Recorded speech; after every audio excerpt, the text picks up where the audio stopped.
வணக்கம் நண்பர்களே. நேற்று சட்டசபையில் நடந்த தமிழக வெற்றிக் கழக அரசின் மீதான நம்பிக்கை ஓட்டெடுப்பில் திரு ஜோசப் விஜய் அவர்கள் தனது ஆட்சியை தக்க வைத்துள்ளார். அதிமுக 25 பேர் ஆதரவு கொடுத்ததால் அமோக வெற்றி பெற்றார்.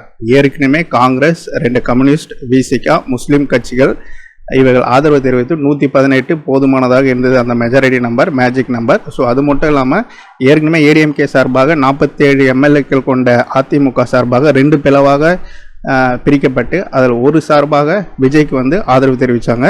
அதாவது 25 எம்எல்ஏக்கள் டிவிகே சார்பாக ஓட்டு அளித்தாங்க. ஸோ எல்லாம் சேர்ந்து பார்த்தீங்கன்னா விஜய் அவர்கள் தனது ஆட்சியை தக்க வைத்து கொண்டார். பெரும்பான்மைக்கு 118 என்ற நிலையில் 114 எம்எல்ஏக்கள் ஆதரவுடன் மிகப்பெரிய வெற்றி பெற்றுள்ளார். இன்னொரு சுவாரஸ்யமான விஷயமும் நேற்று நடந்தது. அதாவது பார்த்தீங்கன்னா விஜய் அவர்கள் நேற்று முன்தினம் ஜோதிடர் ஒருவரை அரசு பதவியில் அமர்த்தினார். அதற்கு நேற்று சட்டசபையில் கடும் அமளி எழுப்பியதை தொடர்ந்து திரு ஜோசப் விஜய் அவர்கள் அந்த ஜோதிடருக்கு வழங்கிய அரசு பதவி பலர் எதிர்ப்பு தெரிவித்ததனால் அதை ரத்து செய்துள்ளார். அதை அனைத்து தரப்பும் வரவேற்றுள்ளனர்.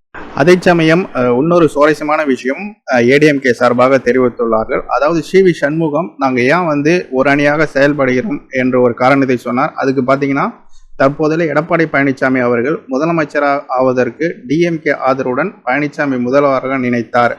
இதனாலேயே நாங்கள் கட்சியை விட்டு வெளியே வந்தோம் அப்படின்னு சி.வி. சண்முகமும் அதுக்கு பதில் தெரிவிக்கிற மாதிரி முன்னாள் எதிர்க்கட்சி தலைவர் பழனிசாமி அவர்கள் 6 அமைச்சர்கள் கொடுப்பதாக சி.வி. சண்முகத்துக்கு டிவிக்கு ஆசை வார்த்தை காட்டியதால் அவர்கள் தனி அணியாக செயல்படுகிறார் என்பதற்கான ஒரு விடயமும் பழனிசாமி அவர்கள் எதிர்கருத்தை தெரிவித்துள்ளார். நேற்று பல பேர் சட்டசபையில் பேசினாலும் மிக முக்கியமானதாக கவனிக்கப்பட்டது விடுதலை கட்சியின் சார்பாக வன்னியரசு அவர்களும், தேமுதிக சார்பாக பிரேமலதா விஜயகாந்த் அவர்களும், பாமக சார்பாக சௌமியா அன்புமணி அவர்களும் மக்கள் சார்ந்த கருத்துக்களை முன்னெடுத்து வைத்தார்கள். அதை அனைத்து தரப்பும் வரவேற்றுள்ளார்கள்.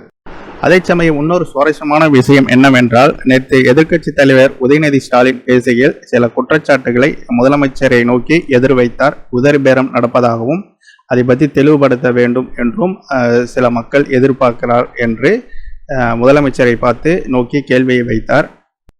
அதற்கு பதில் தெரிவிக்க முதலமைச்சர் அவர்கள் சட்டசபையில் பதிலளிக்காமல் சட்டசபை முடிந்த பிறகு ட்விட்டர் மூலமாக பதிலளித்துள்ளார்.